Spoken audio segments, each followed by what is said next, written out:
Okay, so we're here in the office to talk about week 4. Looking at the waiver wire, a lot of a lot of leagues run waivers tonight. CBS runs waivers tonight. So just looking at the waiver wire for this week, I've said numerous times, mentioned what a disappointment Antonio Gibson has been. He was the RB 14 last year, and this year again, outside of one big play, he's been pretty mediocre to worse than that. And so I'm starting to look at guys behind him like Jaret Patterson, the rookie. Now, of course, look, my previous video I mentioned add Jaret Patterson if you can. Obviously, you're not going to do that unless you're in a deep league. I mean, you've got to have the bench space for Jaret Patterson. Guy obviously even in front of Patterson, who I would consider adding is McKissic.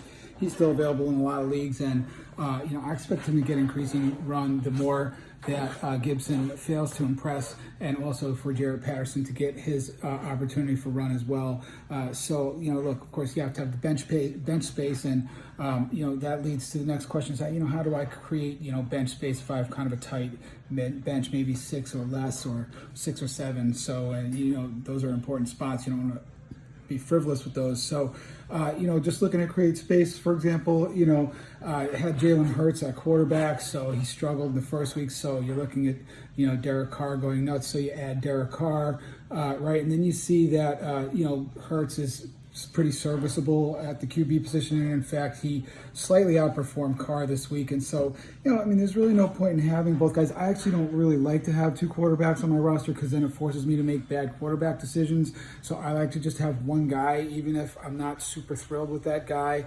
So I'm not kicking myself on Tuesday. So, for example, in that situation, I would drop a Derek Carr and pick up a guy like McKissic or Jaret Patterson, right? Another guy I'm looking at is, I understand Marlon Mack is on the trade market. He could end up in Baltimore. That'd be nice, or San Francisco, something like that, where he has quite a bit of value. I always kind of felt like Marlon Mack was unfairly railroaded in Indy. I mean, obviously Taylor's got a lot of talent, and there are just a lot of mouths to feed at the running back position there with Hynes and Jordan Wilkins.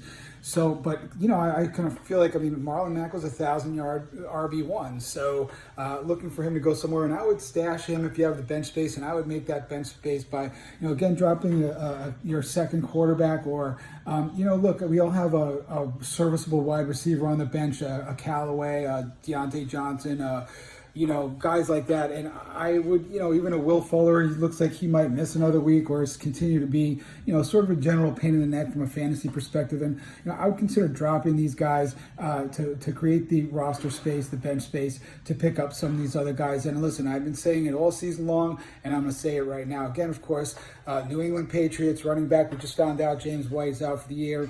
It's Rhamondre time and J.J. Taylor time, and let's see what happens. I would go out and grab those guys. Obviously, they're not available in any of my leagues because I already have them, but they're available in most leagues, and I would snap those guys up. And that's a look at the waiver wire for Week 4 from Burmatic Advanced Fantasy. Thanks a lot.